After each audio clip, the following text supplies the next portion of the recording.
I'm going to invite Brother Philip to take finance in marriage. Thanks.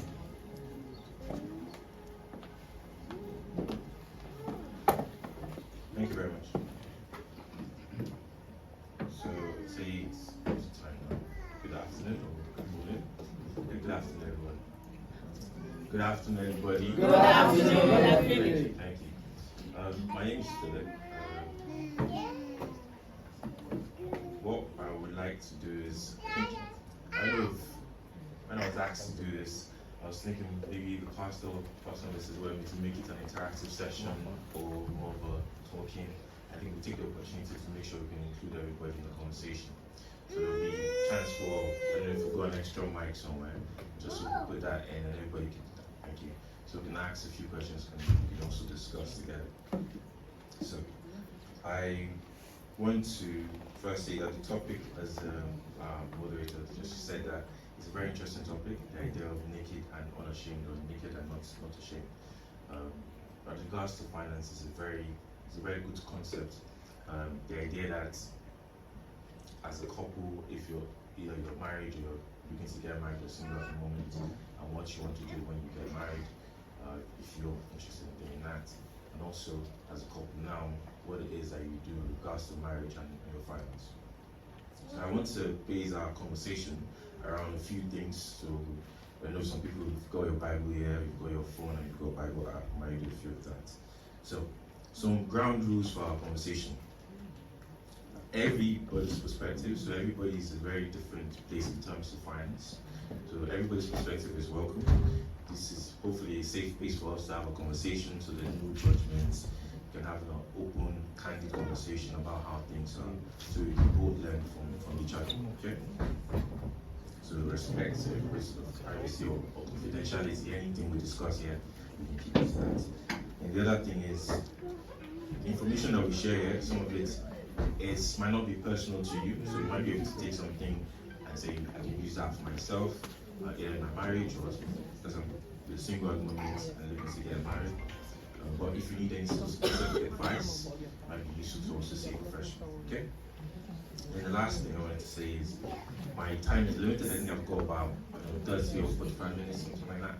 So we might not be able to cover every topic. So what we can discuss, we'll try and get through here. And any questions or things like that, we're going to discuss at another time. Okay? Right. I know we did a bit of an icebreaker, and so I'm not going to do that. So the question I want to ask is, why am I standing here in a sense? So the reason I'm standing here is, it's part of my mandate as a financial coach with Christians Against Poverty, to try and ensure that, especially in our community, we discuss around what finances and the impact it can have both as a single person and in marriage. There's a lot of people that are struggling significantly in regards to finances, and particularly in marriage, where if you don't work together, or if you don't have that mindset of working together as a couple, when you do get married, it can become very, very challenging, right? So that's one of the reasons why I'm here. And also, I think it's important that we're able to share insights, lessons, both from our own professional experience working in financial services in the UK. Right. The first thing I want to sort of start with is open floor conversation. Anybody can chip in from any of the tables.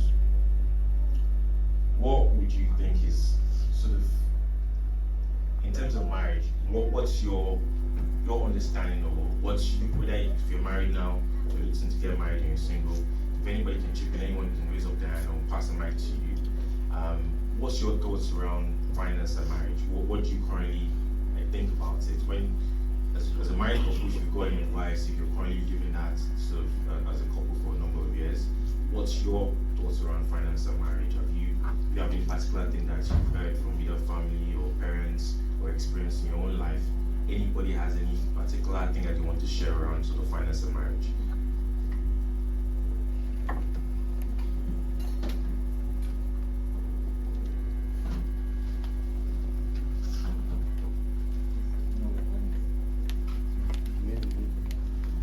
Praise the Lord. I've heard someone say that if you are married, don't tell your wife everything concerning your finance, how much you earn, because you might not have enough to spend again.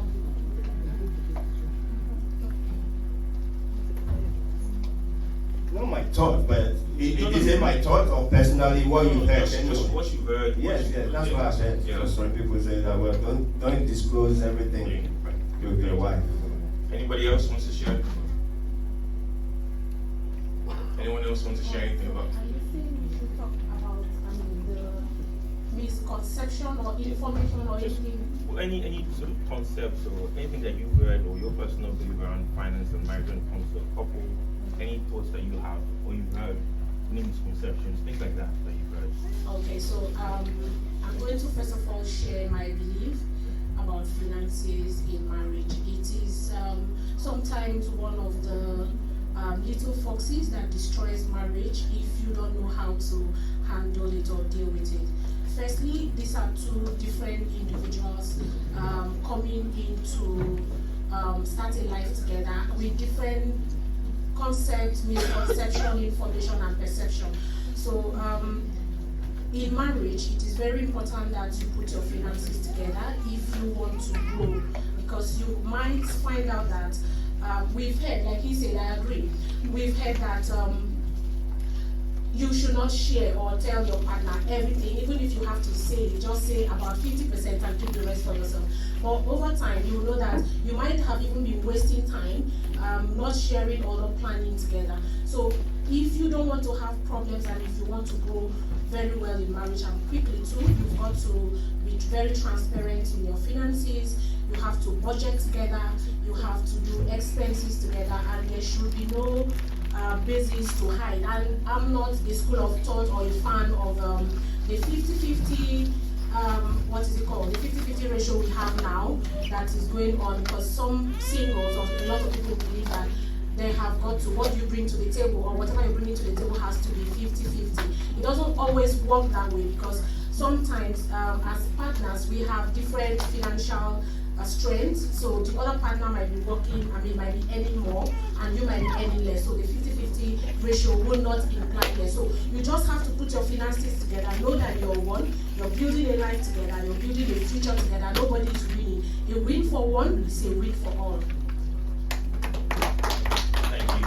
And does anybody else have any misconceptions or things that you've heard? I think one of the things I've heard, I'm not sure about this in the church, but outside of the church, one of the biggest reasons of divorce is when it comes to finances. So it is something that's really important that marriages. Anyone else? Praise the Lord. Hallelujah. One popular misconception about finance in marriage is, as regards like a good number of females, is like saying that your money is our money, my money is my money. Good. Anyone else? Any singles going into marriage and they want to know about this finance thing once and for all? Any misconceptions that you've heard?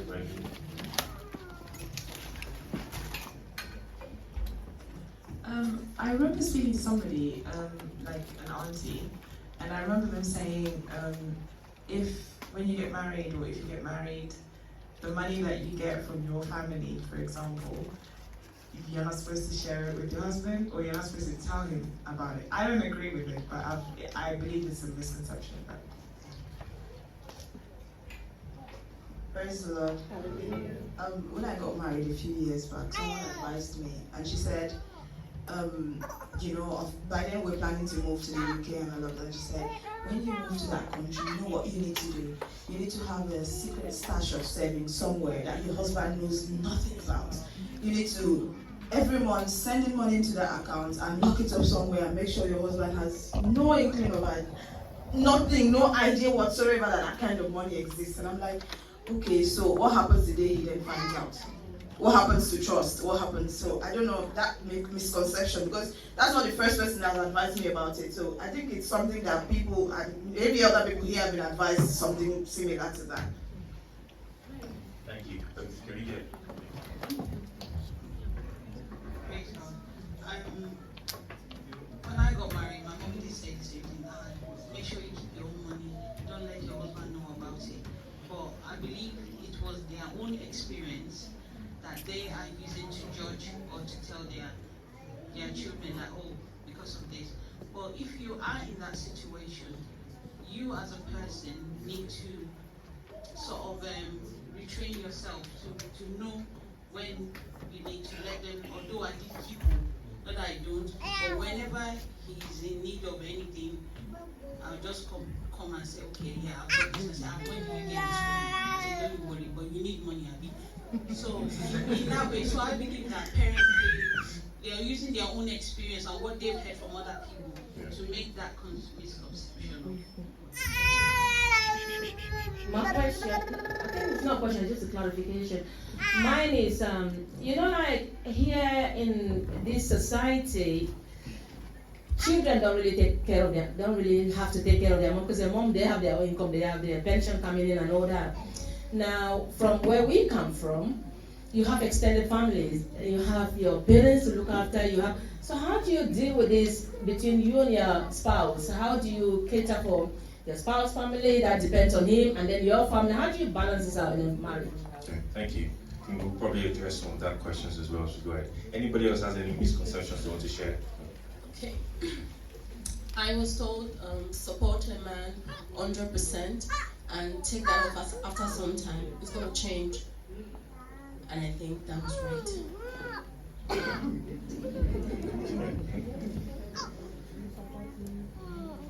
Okay. Right.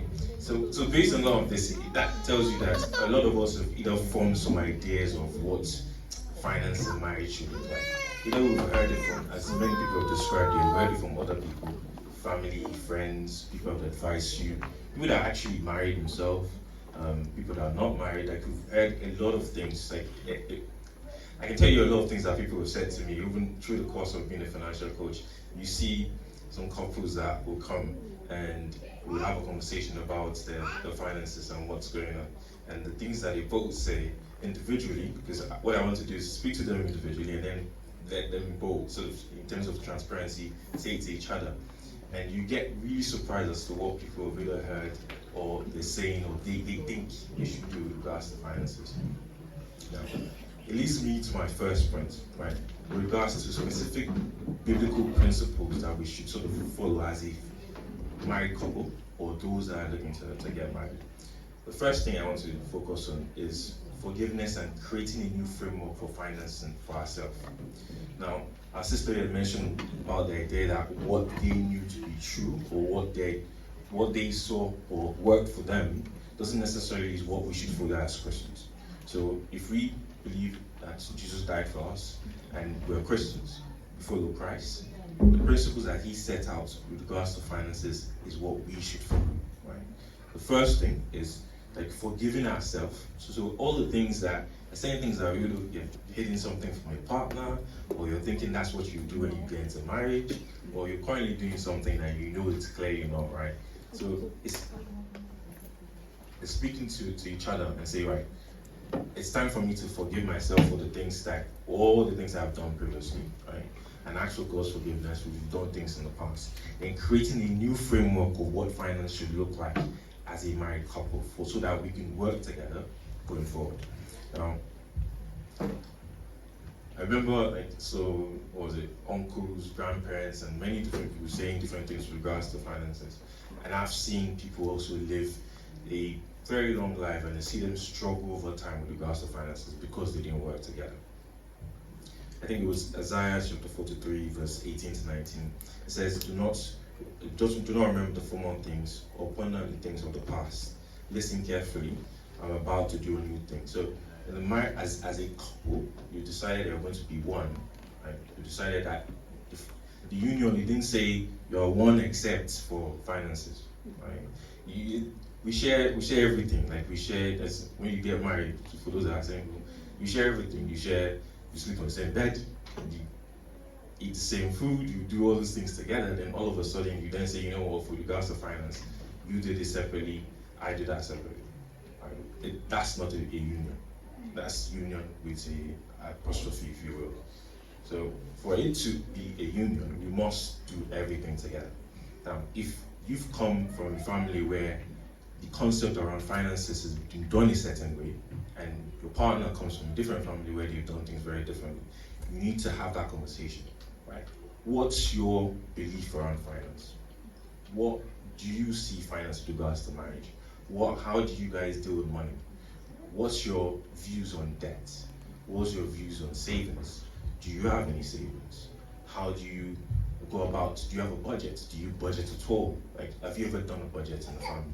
Or you, before you get married, you are talking to your partner, your prospective partner, either your wife or your future husband.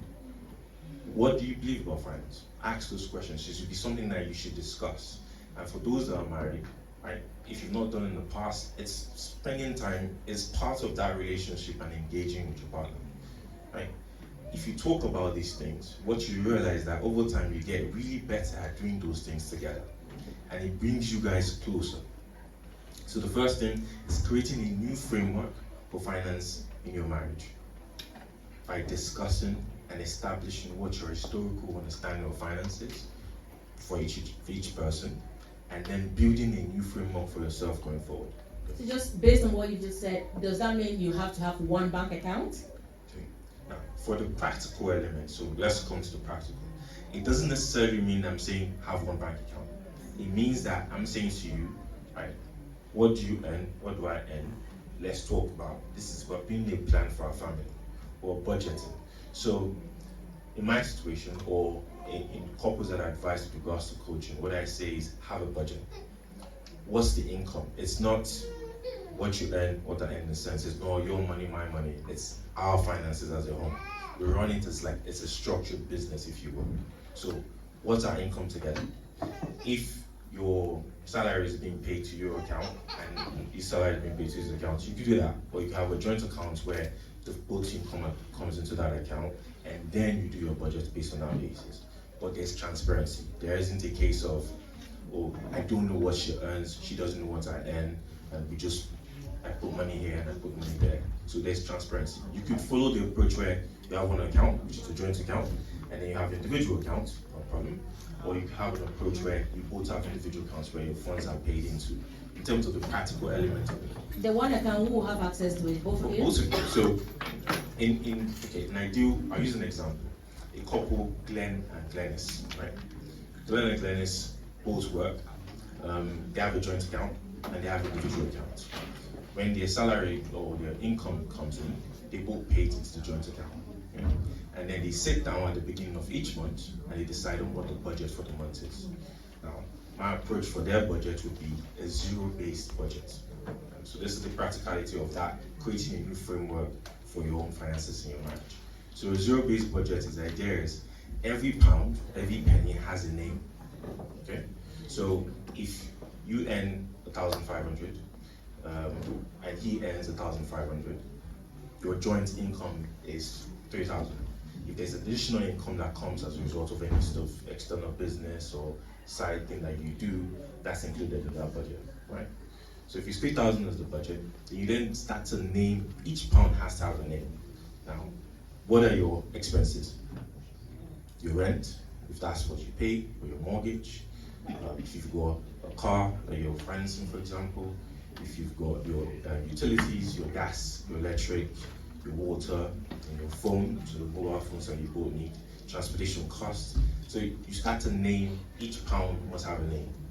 Now, to come down to the same practicality of the questions you asked earlier around family.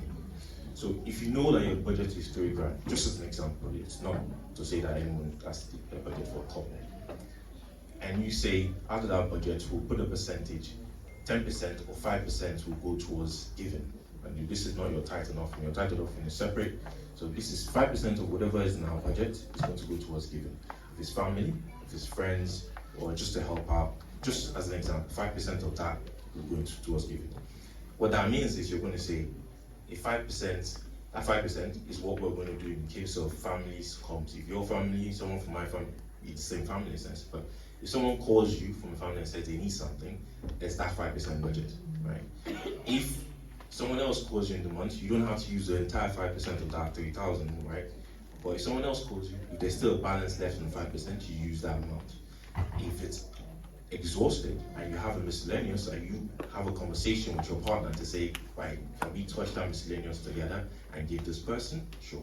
If you've used up your miscellaneous, you tell that person, we don't have it now, right? But next month, we'll come back to you.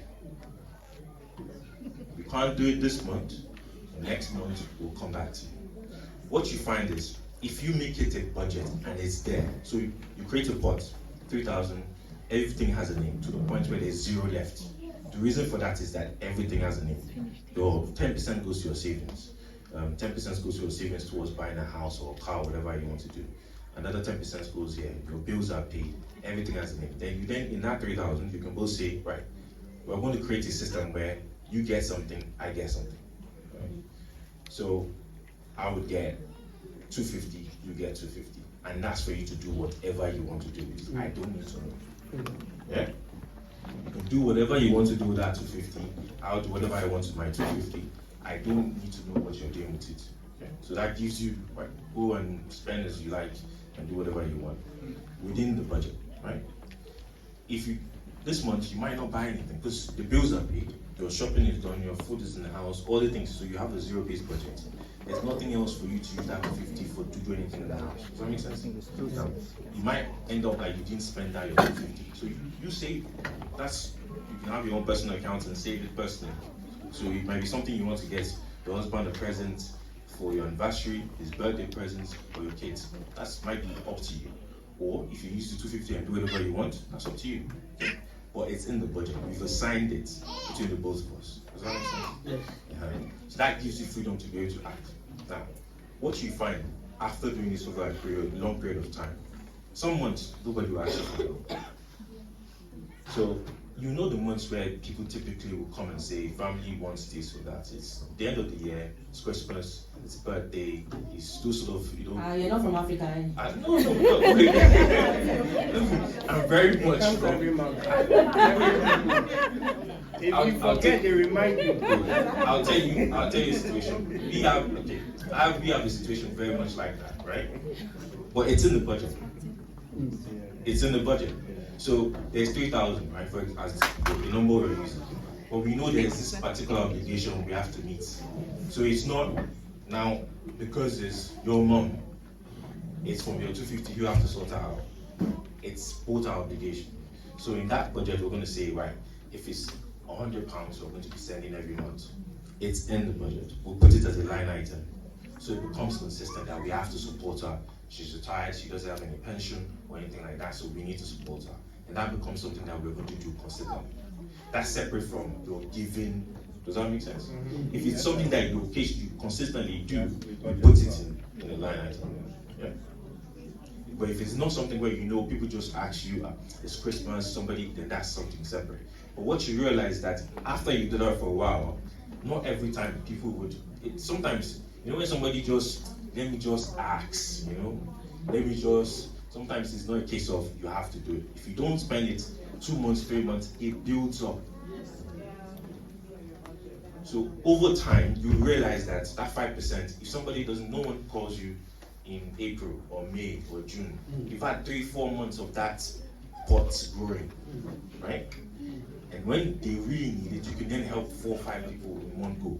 And it doesn't hit your monthly budget. Does that make sense? So that's to answer that very specific question. So the first thing, you need to create a new framework between you and your partner, or your future partner, of what your finance and what the marriage is going to look like with regards to finance. The second thing, we're going into that, which is the budget. Now, the budget is not. Some people, when they hear budget, they feel like I don't want to. Don't even bring that in. And I understand, I completely understand. But it's not a tool to use and hate the other person. Right? It's not a tool to use for your husband to use and say, you know, it's not within the budget. It's not a tool for you to use. It's a tool to help you frame your finances in such a way that you can live within your means. And you can live a life that you want later on. Right? So there's this sort of organization, Ramsey, in the US. He says that live like no anybody else, live like no one else today, so that you can live like nobody else tomorrow. The idea is, if I cut my coat according to my size now, and I'm willing to sacrifice a little bit today, tomorrow it'll be way better because I've built a life that I'm ready to live and retire well. So budgeting is really important. Okay?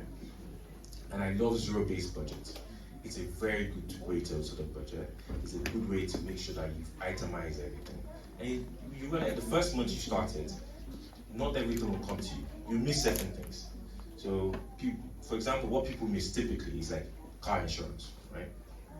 Or content and building insurance, something like that. They might miss those type of things. But even those ones, you can put in a budget. So if you know that your car insurance is, this year, was £800 or £1,000 or 1,500, depending on how long you've been driving, if you've got any no claims, things like that. So if your insurance is 1,000, now typically what people will do is they'll pay it monthly, but there's about a 40%, it's about 25 to 40% API interest on that monthly. Right? That's what people don't realize. It costs you more to pay monthly and they pay your insurance upfront at once, right?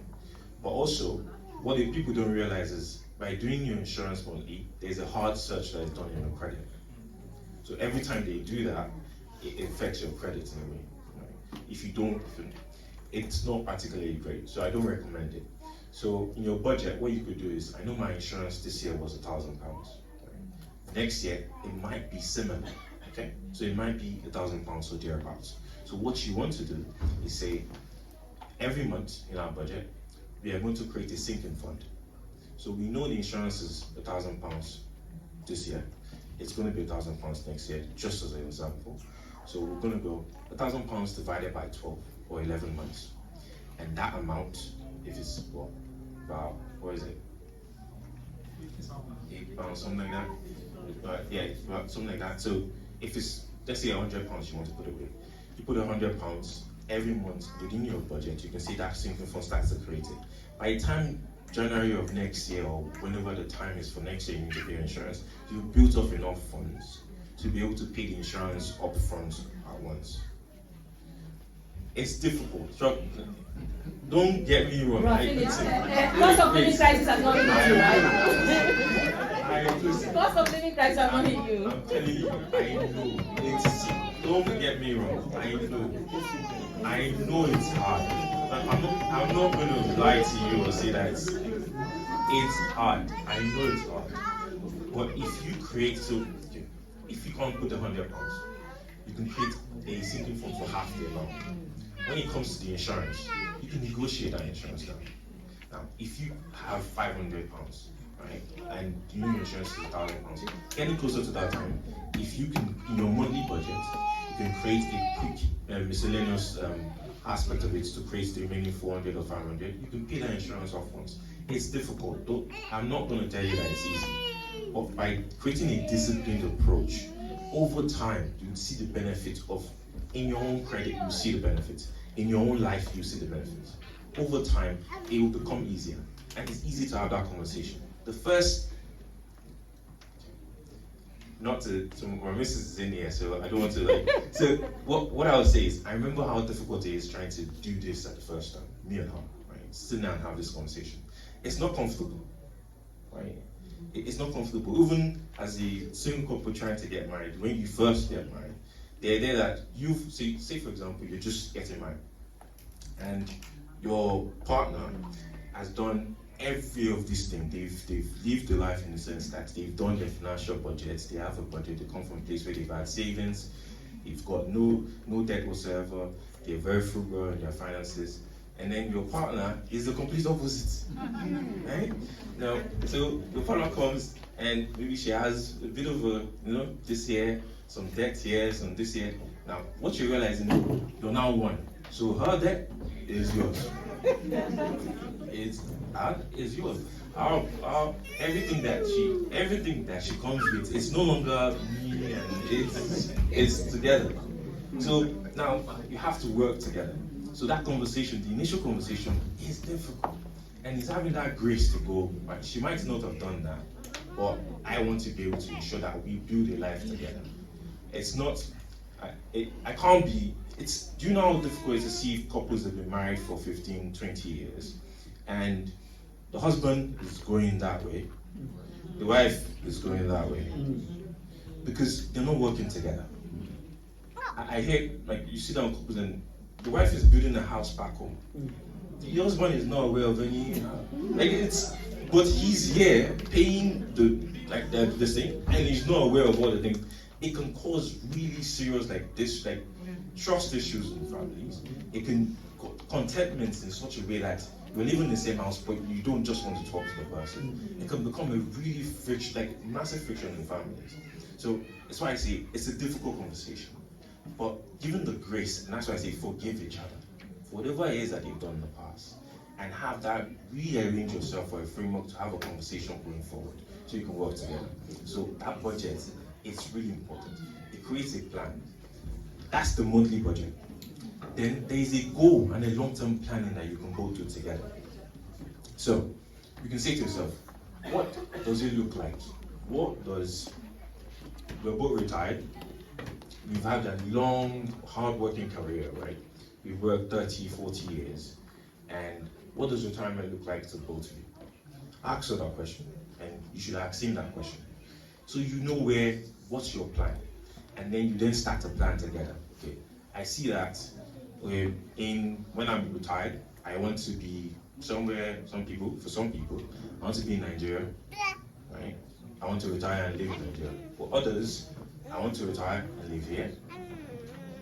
And I want to have this life in terms of an income. I want to have paid off our mortgage. I want to have had, if it's a business, retire from there, or I want to have a couple of buy-to-let which allows us to get an income. So whatever your retirement plan is, have a conversation. This is separate from a monthly budget. What's the long-term plan? And then how can we include that in our monthly budget to start to work for it? For some, it's a house in the UK, right? You want to buy a house. Okay. How long? What's the timeline for that to happen? How much? What type of house do you want to live in? Is it a 3-bedroom, a 4-bed? How many kids do we want? If you don't have kids at the moment, you're looking to get into marriage. Or if you are, okay, right? Where do you want our kids to go to school? Right? Where do you want to buy the house? How much do you want the house to look like? Like, how much should it cost? What's the deposit? So if it's a house that's a 3-bed, what's a typical 3-bed in the UK cost? What's the potential deposit for that? 20 to 25% to make sure that we have a loan-to-value ratio of 75% and we can get the best rate. So what does that amount look like? Is it 25k? Is it 30,000? Is it 40,000? How much do we need to save? And how can we go about saving that efficiently, right? So do we need to discuss the type of account where you put the money? So if you have that budget, that money budget, it allows you to then have a very, very futuristic, a future conversation around your plans for your life. But if you're not together here, is it somewhere in Amos? What does it say? Amos 3:3. It says, can two people work together without agreeing on it? How can you say you're a couple? You want this for life, she wants it. You're going two separate ways. The likelihood of you achieving any of those things, it's practically impossible, I'm going to be honest. Right? And the likelihood of you facing challenges later on is high. So if you have that money budget, it allows you for not only for today to live, but also allows you to plan for tomorrow. So that's that. Now, we can come back to budgets and any specifics later on, but because of time, I'll move on to the next point. The next one is avoiding debt as much as you can and focusing on managing what you have. Now, debt is a very serious issue.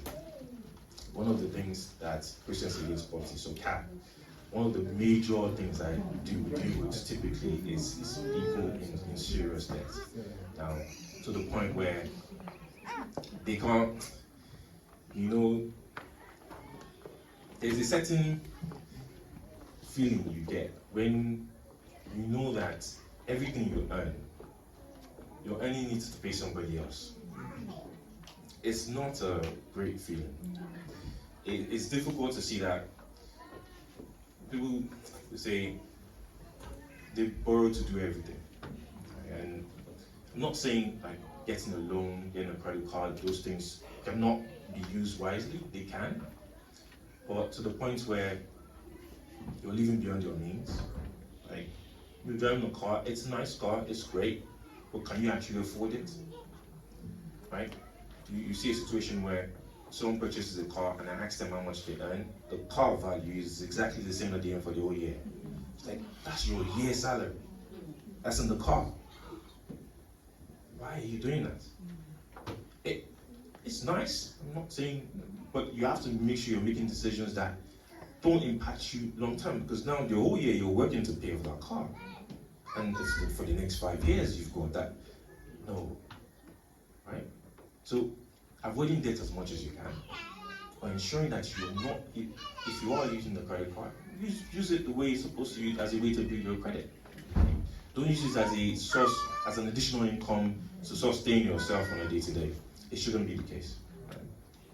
So, I know if anybody has any question regarding that, I'm happy to answer, but to experience freedom in I marriage. have one, Brother Philip. What if because some people come with baggages. So what if you've acquired this debt prior to meeting your partner? What do you do? So,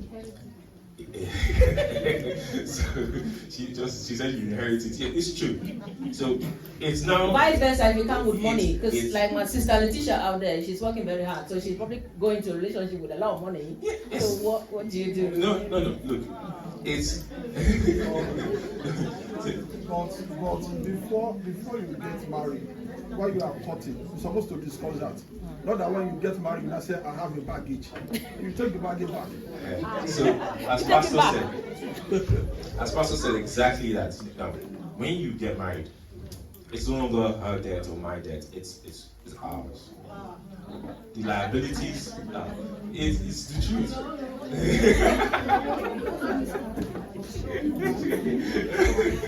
Steady on your own. Now, sorry, Philip. go on. I want people to have the understanding of what we're doing here today. Yes. And the understanding starts with the topic Naked but not naked ashamed. but not ashamed. See, brethren, it's important that we open up our expression.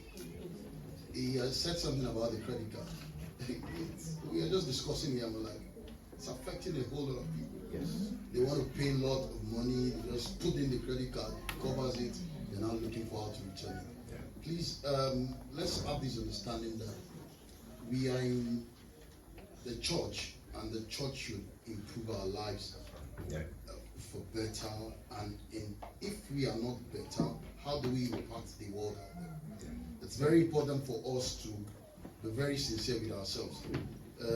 Where we have fault, let's take it today, go back home, and learn a good lesson and improve. Thank you very much for that. Now, just hold on. My daughter's at uni. Yes. And she told me this happened last year. One of the boys, a medical student also, in a class rings up and says, "Oh, can you pay for my Uber to get to school?" But she doesn't go by Uber. Yeah. She catches the bus. And he's a Christian. You know, in fact, he leads praise worship. And I've met him. He's a nice lad. And I said, "Why does he need you to pay for his Uber?" He said he woke up late. And I said to her, "He's a nice guy, but he has issues with money. So do not, he's not an eligible man for you." I told her straight away, I said, "That's and that's a red flag, yes, that's a red flag." And then I think that was probably the second time. I think she actually lent him some at one point, and he didn't pay back, and he had the audacity to come back for more. I said, that's a red flag. So before, so yeah, you inherit it, but find out. If you want to get tenant, you ask for their credit history. How come when you're getting married, you're not going to ask for their credit history? You ask for, you want to say Ask for credit history, Dr. Sarah.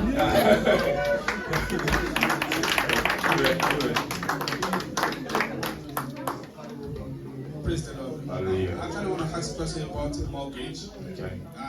The question is, how is mortgage an asset? Okay. For instance, if you purchase a 2-bed or 3-bed house, maybe 350, and your monthly repayment is maybe around 1,500 or 1,700, and you're paying for 30 years or 34 years. It's actually more than the 350 you are purchasing the mortgage. Correct, yes. So how is that an asset? Right. So just before I go to your question, now, what Dr. Sarah said, I completely agree with you with regards to there are certain signs that you can see with the individuals you're about to get married to. And the conversation you want to start to have at the courting stage, if you think that this person is the person that I'm going to be with in the future, is transparent conversations about finances. Remember our first topic was around forgiving each other and creating a new framework for finance. Now that gives you an ample opportunity to start that conversation around, right? You've asked me to, I'll come back to Sister. You've asked me for money previously, and you haven't even had any inclination to come back to me and say, okay, this is how I'm going to pay you back. And then you've then come back again to ask me for money. So, okay, I was happy to help you initially, but giving you this money is going to impact me negatively. Now, I can have a conversation with you around how I manage my finance if you want to know. Or what you do is you invite that person to a session like this. Right? You figure out a way. Some people can have that conversation and they're okay to that you can talk to them. Others, they might see it as I don't need you to tell me how to do about my finance. So there's certain situations or how you can go about it. Those sort of people, you can invite them to a session like this and say, right, maybe this might be helpful for you. Or I can tell you how I manage my finance so I don't have to be taking this or paying this and owing this to a number of people. But having that conversation earlier on is really helpful. Now to come back to the debt issue. Once you get married to a partner, their debt is your debt. Their asset is your asset. It's not separate. You have to be transparent about both of it. Now, if they come with the loan that they had previously, in your budget now, you have to make a allocation to pay off that debt. It's not, oh, you pay off. Now, that 250 that we described as your own personal thing, it's not from there that she's going to pay it off if it's her, or it's not from there you're going to pay it off. It has to be included in the budget. Because that's a way for you to show that it is no longer you, it is us. Amen. So it is, we do this together. If there's fire here, the first person I want to find, is my wife. You understand? So the first person I want to find is my wife. If there's anything, it's her, right? We're working together. In everything, in every situation, she's the one person I want to lean to. So I'm not going to say, I'll leave that to her. Then what's the cost of working together?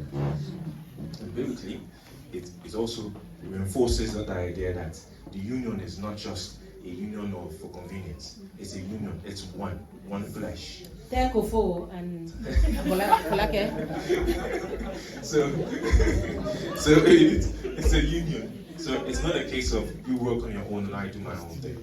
Then sometimes it's a case of an asset comes along. The asset might have been ideal for you as a single person. So just for an example, okay, I had a 1-bed flat as a single person, and I'm sort of paying because you want to buy a house and I had the money or something like that, and I'm paying off. When we're together, the 1-bed flat doesn't make sense to store. We have a conversation, okay? Do we keep it and let the mortgage be running by rent it out as a buy to let, or do we sell it and use that as form of as a deposit to then buy a new home? And that's the conversation that you need to have together. So if it's debt, how do we pay? How much is it? What's the interest rate on it? How do we include it in our budget? How do we make sure we pay it over the next, how long would it take us? If we make the calculations together, we know in 10 months, in 24 months, we'll clear this out. Okay. And once you do that, it frees up enough income back into your budget. So once you've cleared out the debt, like this is our first couple of years, we're going to work hard, sacrifice for a little bit. We then know that once we start to build that, our savings might be a little less as a result of that. But after it's cleared, we can pump all of that cash into our savings and start to build towards our deposit. So it's having that conversation. It's why that creating a new framework is really important. And forgiving each other for any actions that you've done in the past. Okay. Now, thank you. with regards to my next, so the third point was around sort of avoiding debt and managing and living within your means, right? Self-control is really important. Like I'm gonna come back to it. So self-control is really, really, really important. Now, regards to what my brother mentioned about credit card, it's a useful tool, right? It's a good tool to have, but it shouldn't be what you rely on. Now, typically, when you come to the UK and you've not had any sort of a credit history, one of the things I say people should do is, amongst a lot of list of things, register to vote. You know, there's a lockbox. Some people might have heard of it. There's a what's it called? I'm trying to remember the name now. There's lockbox, which is essentially a reverse saving tool to allow you to build your credit. There is let's see. There's Moneybox. There is Credit Ladder. There's Canopy. So those ones essentially make sure that your rent that you're paying is being reported to the credit referencing agency, that you're building credit and you're consistent in your payment. You don't miss the payment. So if you pay a rent, that will be reported. If you pay your bills, that will be reported. So your gas and electric, if you're paying gas and electric, they will see that month on month you don't miss any bill, don't miss any direct debits. Because trust me, there's situations where people would say, so your direct debit comes out on the 25th of every month, for example.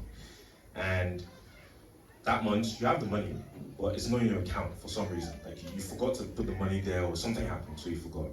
And then as a result of it, you missed the payment. The bank says they're going to try again, not a problem, to collect it on the 26th or the 23 days after, so the 28th, something like that.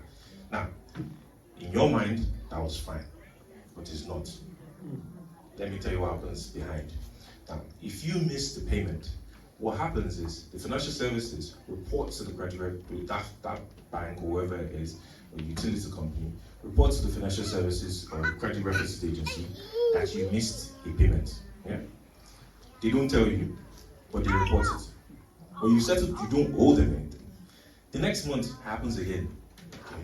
Or maybe 2 months down the line, happens again. And then another month happens, maybe it happens twice or 3 times consecutively. Now, you might not see it as an issue, but it's a serious issue.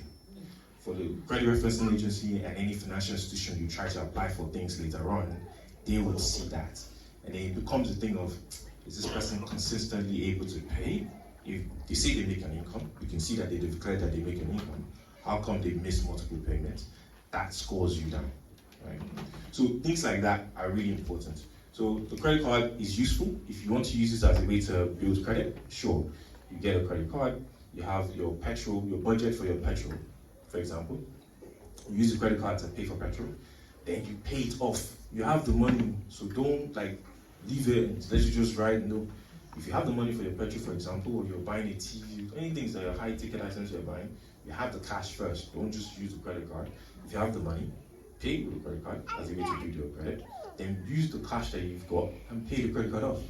It's a way to sort of game the system, if you will, to ensure that you're building your credit and they're seeing that you're using it. And every 12 months, so your first credit card, they gave you 1,000 or 2,000 pounds. Every 12 months, go back to the credit card company and say, I've been using the credit card for about a year, and you've been doing what we described here, and I want you to increase my credit. Let's see, just ask, there's nothing that's stopping you, all you hear is no.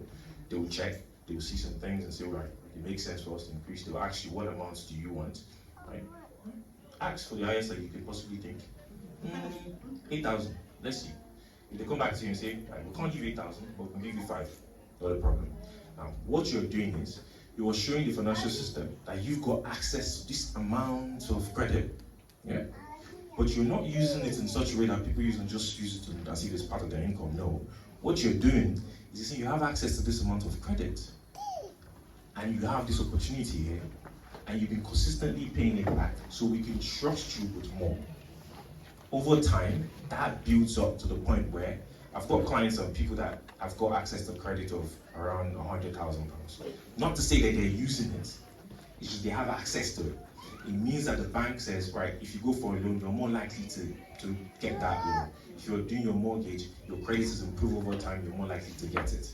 right? Doesn't mean you should use it. So sometimes when people have credit cards and they can't use it well, I say, you know what, you don't. For you, I won't advise it. For others, maybe because they know how to use it well. Do you understand? Okay. Now to come to your point, sir, around the mortgage. So my next point was around saving and investing. Okay. Saving and investing. I think it's Proverbs 21:20 that says, "The wise store up choice food and olive oil, but fools gulp it down." Now, part of your saving and investing includes, like, for people that want to purchase a house. Some people, they're not interested in that. For those that want to, that is part of it. The mortgage, as you said, you're completely right. Your house is worth £250,000, yeah, a 2-bed, or £300,000, a 2 or 3 bed. But what you're going to pay back to the bank for that finance is probably going to be around 500,000. Okay, so you're right. Because of the finance, so the bank is saying, and the bank, it's a whole different conversation as to how the bank gets the money. But the bank is saying that we're willing to front you the entire 250K for your house, or 300,000. But for that privilege, you're going to pay us an interest. Now, let me tell you an even more shocking thing. That interest, you're going to pay all of it up front. So we're going to collect that money from you before you get your house completed. Okay? So that amortization over 25 years or 30 years, the first 15 years, right, of that mortgage, most of it, around 75% of it, around 75% for the first of the money you pay every month is interest. Okay? Now, you have to say, okay, thank you for the privilege of offering me this nice package of finance for my 2-bed or 3-bed house. What can I do to ensure that I don't get myself in a situation that I'm paying this and I'm 70 years old and I'm still paying a mortgage? Okay? So what you need to do is say, right, Mrs., if you're married at this stage, we've got the deposit for the house. Our deposit is big enough for us to get the lowest, like, our interest rate is so nice that it's good. The more your deposit is, the better your interest rate. So that's the first thing we want to do, to ensure that we're not paying these really massive amounts towards interest. First thing. If your deposit is 5%, your interest is likely to be higher because 95% of that is the finance. If your interest is 15, like that. So if you start getting to the place where your deposit is 25%, your loan to value is 75%. Your interest will be really good. That's the first thing you can do. You can physically, as a couple. Yeah. The second thing you can do is say, right, rather than a 25-year mortgage or the 30-year mortgage, I want to get a 20 years mortgage. You can do that. They won't tell you. Most brokers won't say it, like, they will, because it makes more sense for them. It makes more sense for the financial services. But it's your choice. If you say to the bank or the broker, rather than a mortgage being 25 years, can I do it for 20? They would figure out a way and they would do it for you. Or sometimes it might not work out well in the sense that it makes your monthly payments higher. Okay? That might be the case. Or you can say, rather than it be 25, I want my mortgage to be 24. You can do that too. What you're doing is you're reducing the term in which the length of the mortgage and the interest you overly pay to them. Right? But you're also trying to do so that you can pay it off as quickly as possible. So that's another thing you can do. The third thing you can do is this. Your mortgage payment every month is 1,000 to 1,005. But you and your wife said we're going to pay 2,000. And we have to tell the broker that this, or the mortgage provider, this additional 500 that we're putting towards the mortgage, we want it to go to the principal. Yeah? What you realize, for every £100 you pay overpay, you're reducing your mortgage term by about 2 years. For every £100.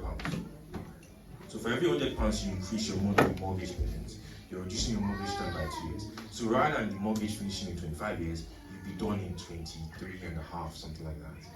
So if you add 500, your mortgage starts to reduce the term. Over time, you realize that your mortgage term, rather than being 25, you'll pay you off in about 18. Okay? So that's how you gain the system in a way that you don't pay that significant interest. So when you then make your calculation, you realize that if you had done the straight way, which is pay a 1.5 for 25 years, you would have paid the 500,000.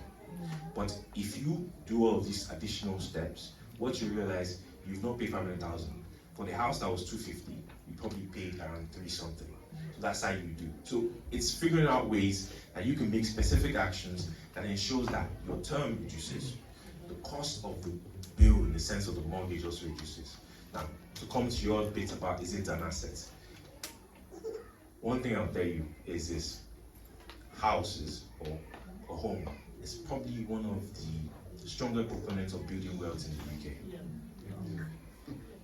Everywhere, that's the truth. But in the UK, significantly, what you realize, us as a community, black families, black Africans, black British, whatever it is, as a community, we find it difficult. It's one of the challenging things that we find difficult with regards to building wealth, because we don't have any property assets in the UK. And we are one of the communities that leave little or nothing to the next generation. It's another way for you, one, to build wealth, to leave something to your children, to actually grow something that says it becomes a valuable asset. But also, it's a form of investment in the sense that when you come to retirement, it's something that you can unlock to do other things. Okay? I know I don't have much time, but let me take a few questions. The next session and answer session. Yeah? There'll be an answer and question session. Yeah? Okay. Just write down your questions. So my fourth thing was save and invest. So definitely invest. It's a biblical principle. I'll rush quickly. My fifth thing is generosity and giving. Now, there is a quote that I said the last time I had a session like this. It's from a Pastor Caleb Martinez. He said that the only antidote to the invisible poison of greed is the visible, to you only, to you, practice of generosity. Practice generosity as a way to keep greed away from your soul. So my fifth thing, generosity and giving. And the sixth one is multiply and then pass on the button. So there are a few actions you can take. Like, have a life insurance. Don't go about thinking that it's just something that people say or do. Get life insurance. Every single one of you. Now, whether you're single or you're a couple, get life insurance. Don't tell me I don't have any next of kin or any. Do it. Yes, the reason why. If there is a family member that just sort of passed away, and we're going back to, and there's a family member that just, thank you, and there's a family member that just passed away, and all the family members that we've seen the impact. Think about it this way. It's not equal portion in Jesus' name. If something were to happen to you or your partner, do you want to really put both the emotional burden and the stress and the pain on top of it, a financial burden? Like, I don't understand when I hear people say, I don't believe in insurance. I ask them, say, do you truly say you care about your wife and your children? Right? Or to her, it's like, do you actually care about your family? Because how can you tell me that you care about them, but you're not willing to ensure that if something were to happen to you, they will be alright? So get life insurance. Either you're single or married. For those that are single, you might say, I don't need it at the moment. But your family will. It'll help. If you've got siblings, it might help them. It might help your parents. It might help someone else. And you can designate who the beneficiaries would be. So for couples, now, it's usually what I recommend is 10 times your income. So if you get paid 25K a year, just multiply that by 10, and that's what the amount you want to cover for. So term life insurance is what you want to get. It's depending on your age, it could be as cheap as 5, 8, 10 pounds to potentially as expensive as maybe 20 pounds. I promise you, you spend that money without even blinking an eye when it comes to certain things. So and also, for those that are looking to build credit, it's a direct debit that comes out of your account and helps you to build credit too. It's 20 quid. Do it. It's really important. I've seen really people struggle and families really struggle, and we're doing GoFundMe and contribution to come on. Like that shouldn't be anything that we do in our community. So for everyone, if there's anything you don't forget everything else I said, get life insurance. Okay?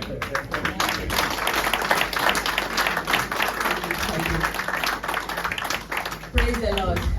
I think we need a better hand of applause for the Was that beneficial? Finance is a topic where there's always like endless questions. So, Brother Philip, I'm so sorry, but you're gonna have to stick around because there's lots and lots of questions to be taken. But then the Bible tells us a good man leaves an inheritance to his children's children.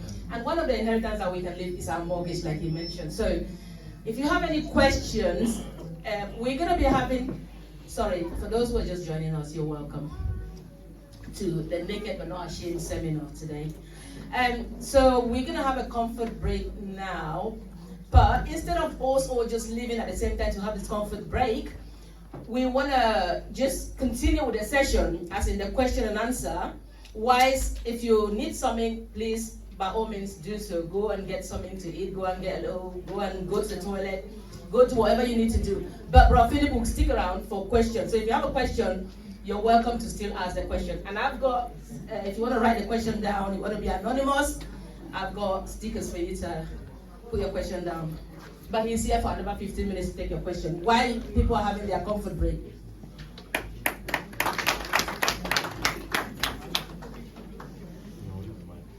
Praise the Lord. Before you get off the mortgage thing, you were trying to talk about the solutions of how to try and crash down the years for the mortgage. But the part I feel I've learned about it, I've heard about it, of repayment. It's actually to payment by lump sum, Is it possible? You didn't mention that. And at the same time, the part where you can probably resell the house of the current price, make some money on it, and remortgage again. Probably stuff like that. Probably you need to speak more on those two as well. Yeah, so on the first one, yes, you're right. You can definitely do a lump sum payment.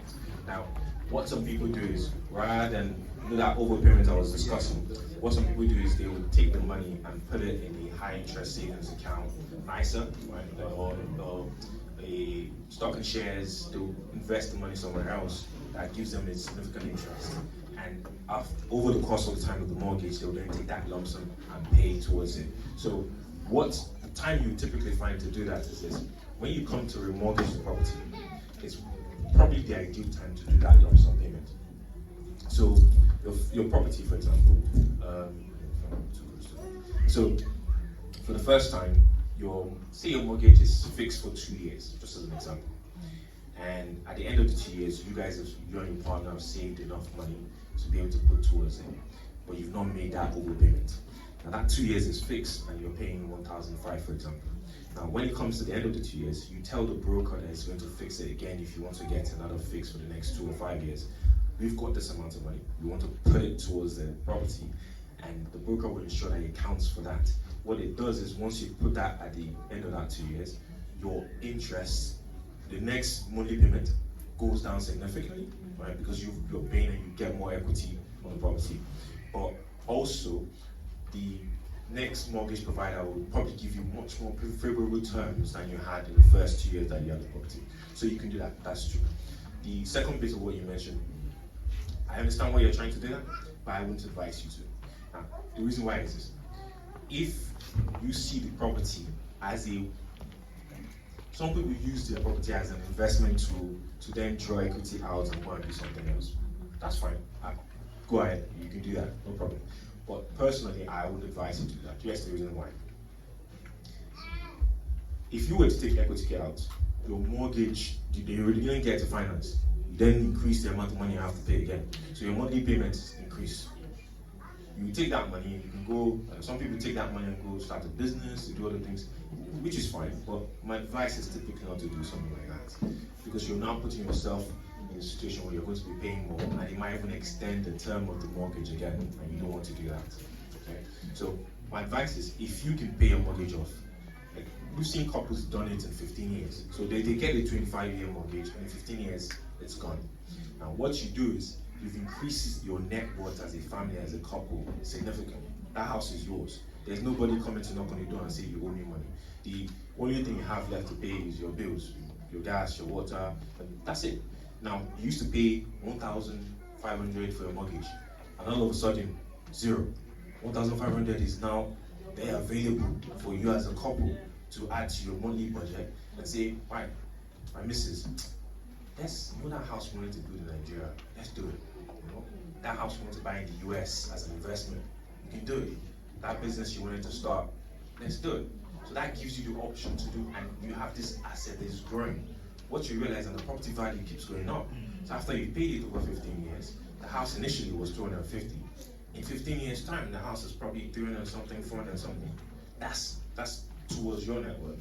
Okay, so that's the advice I would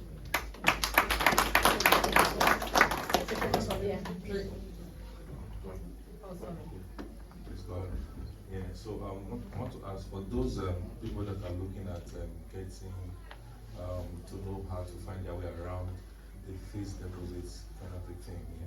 So we know that there's always price increase and price going down at a certain period of time, depending on the government policies and the nature of the economy and all of that. So people that are looking at getting to understand how it works, are there like forums where you can be keeping, getting updates, where to buy, what to buy, because all this, I know they are also part of the indices that you need to look after.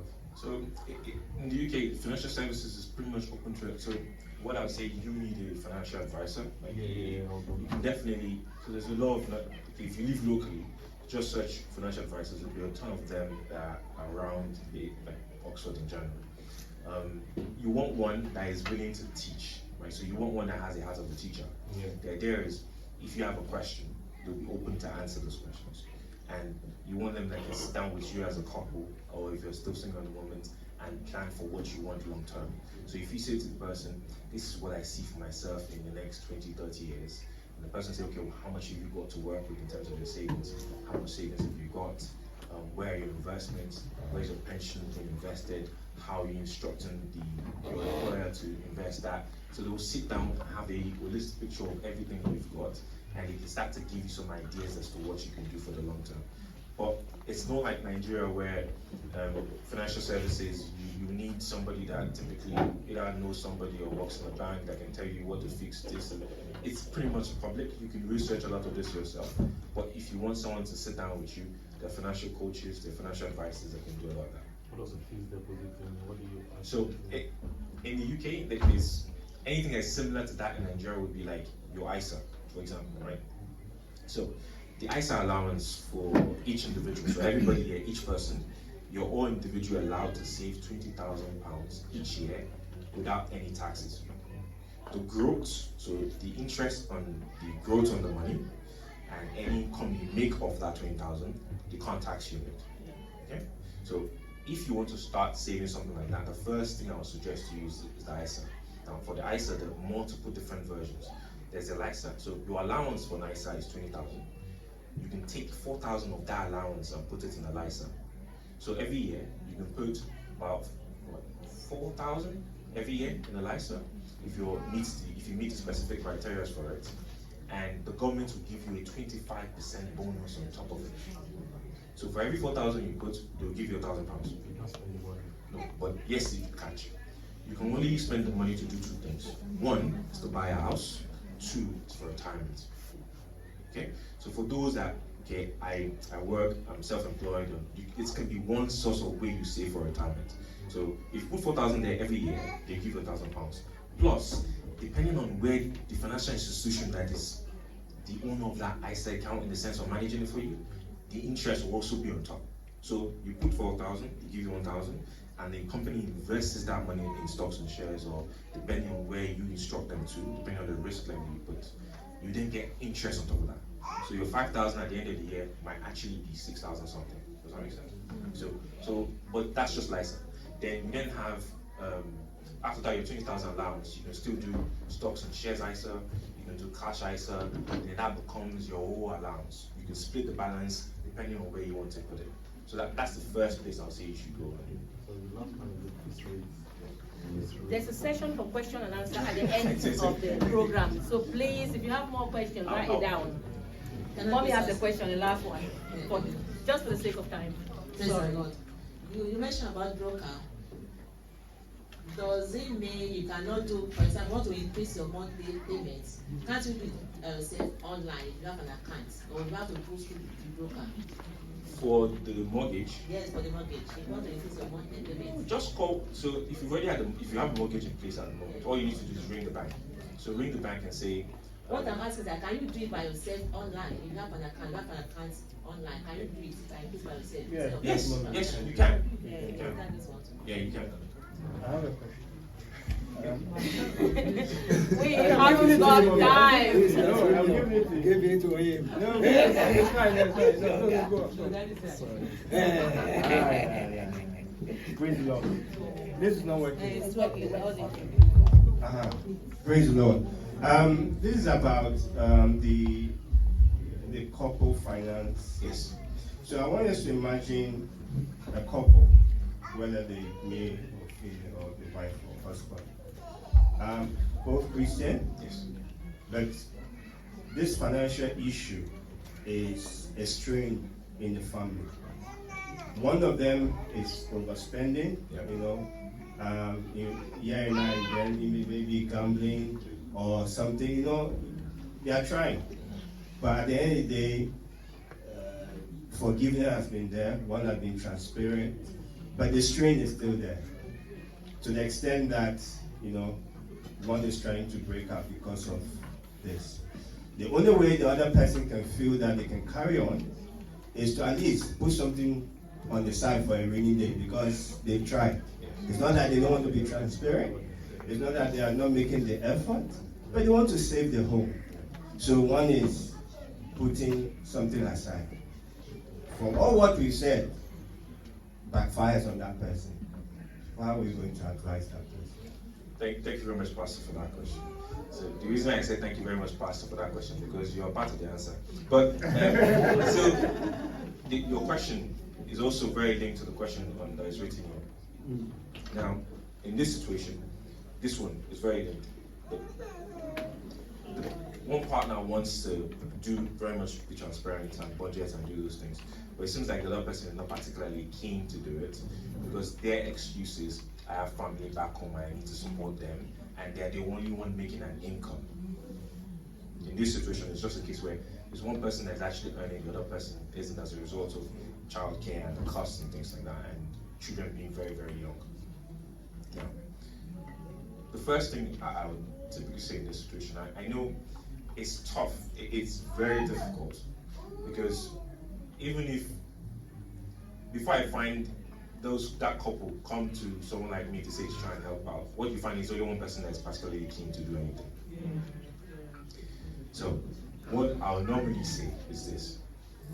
I will be transparent about what I'm doing. Like, I will say to you, you remember that it's a union under one flesh, under God, and you continue to be transparent about what you're doing. If you're putting money away, inform the person why you're doing it and what it's for. Right? Be transparent about that. And keep doing it. With very much that person's aware that you're doing it. But the other thing I'll say is, it goes beyond just having a conversation with somebody that has a financial coach or financial advisor. It's then, okay, how do I bring my pastor into the conversation? How do I bring either the counselors in the church into this conversation so that they can come and sit with us and truly understand? Because sometimes it's not what you think it is. It's sometimes, honestly, I've seen situations where for one partner, it's a deep ingrained insecurity and pain that comes from way back, that before they met this partner. It's in such a way that there's a hold on them in such a way that it's difficult for them to express it to the other person. Then you then add that, if it's male, you add the ego and everything on top of it, it becomes even more challenging. Right?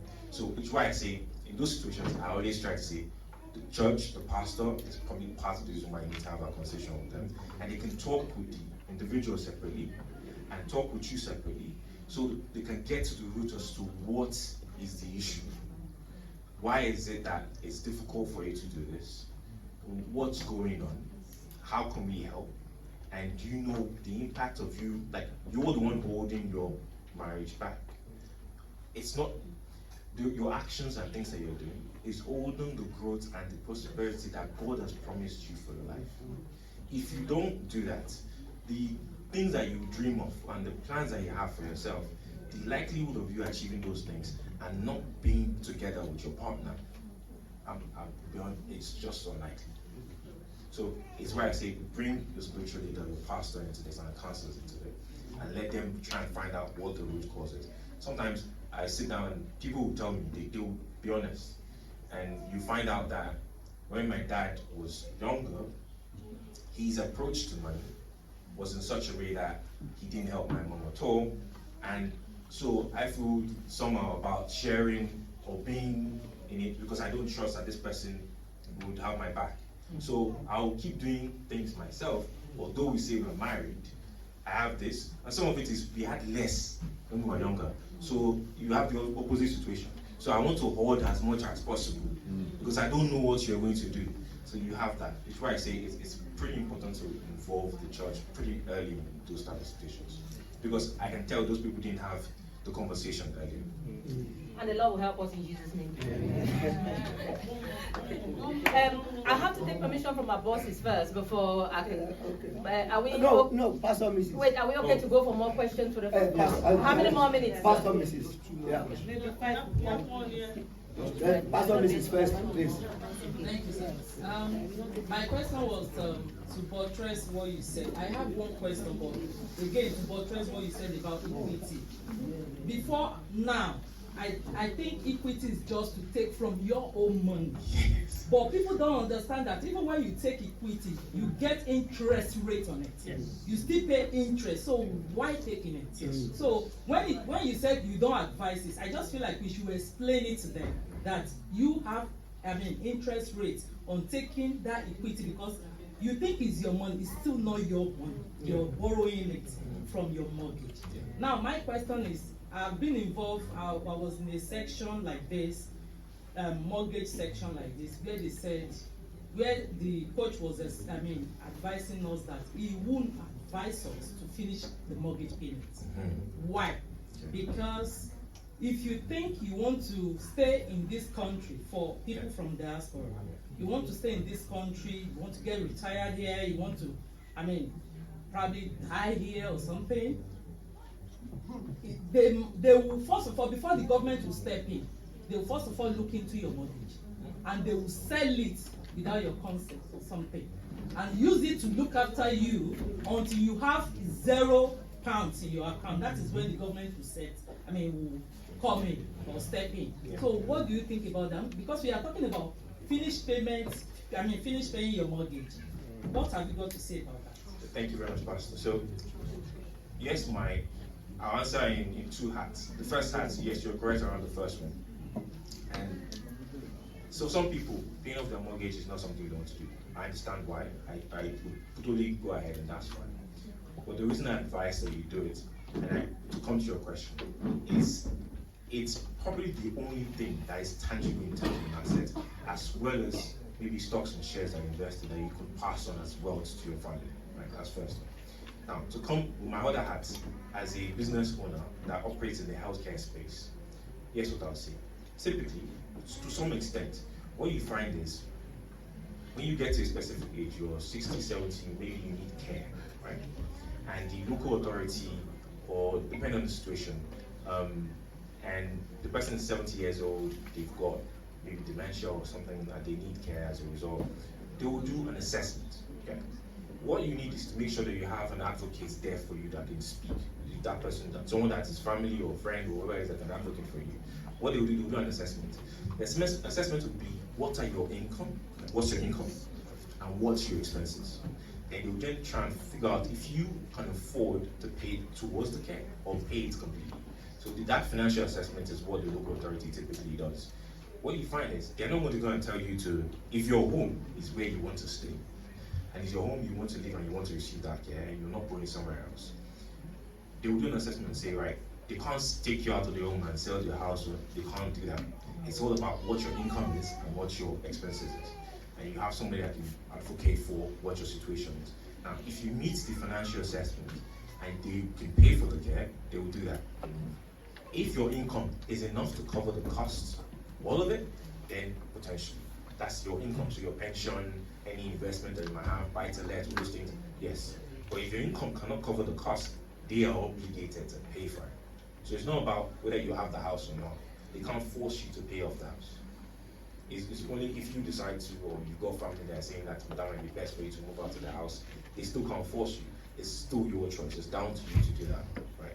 The situation where people pay for that is where their income is significantly higher, right? And they don't meet the needs assessment needs, the threshold, and they have to pay. Or a situation where they pay part of it. So if the care for a week is £500, they might have to pay £100 towards it. That's where you find out. But they're not going to force you to pay off your mortgage.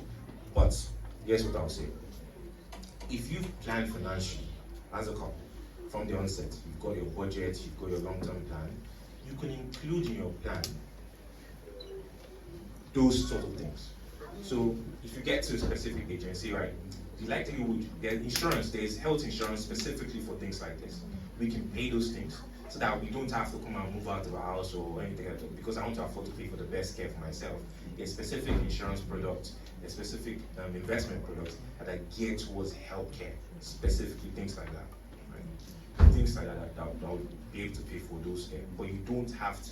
It's not they can't force you to do it, unless the situation where I would see something like that happening is the person has dementia, they have no next of kin, right? They live in the house on their own, a 3 or 4 bedroom flat. They don't have LPA, so there's a guardian and someone that has LPA over them that can make the decisions, and that the decision is removed from their hands. So it's as long as you've got family, you can start going now. I'm healthy and fine, there's nothing wrong with me. I can do an LPA for my partner to be my LPA, so that my own needs are met. You can make those rules now in such a way that those things will not happen. You secure yourself. And if you're even worried about the house, what you could do is gift it immediately to your kids in such a way that it doesn't become any assets that they track to do your needs assessment. You could do many things to avoid all of that. Can you just clarify that when you say gift it immediately, because you might be defrauding the system if you do it when you know that you require care. So what you could do is put in a trust, things like that. You could do that, and you could also say, for example, if you paid off the mortgage, if you give something as a gift to somebody, even if it's a car, any asset, and you're still alive 7 years after, then there's no form of taxes or concerns that it can come on through at you. So the trust is one, a gift in which you're alive for the next 7 years is also another way. No, but what I'm saying is because we have got cases where people know that they need care, and so they will quickly give their properties or their assets to their relatives when they've already gone to the doctor and doctor's already told them that they will need care. And in that case, the local authority is not going to accept it. But you can clarify that. No, but in those situations, what you find is that person actually has an income in addition to owning that property, because they won't tell you to move out. So we operate in that space in terms of healthcare. So we know that they're not going to force you to move out of your home. If you insist, if you say, I want to stay here, no one can do anything about it. What about if you have already willed your house for your children at the beginning? So if you've done that, this happen in future. If you've done that, that protects you. That's what the form of protection we're discussing around the trust. So if you put in a will on the trust and you provided a letter to your solicitor and say, I'm gifting this to my children, and the letter is there, it doesn't mean they're going to have the house today, but you've done that in advance of any of these sort of issues. Someone had a question there, quickly.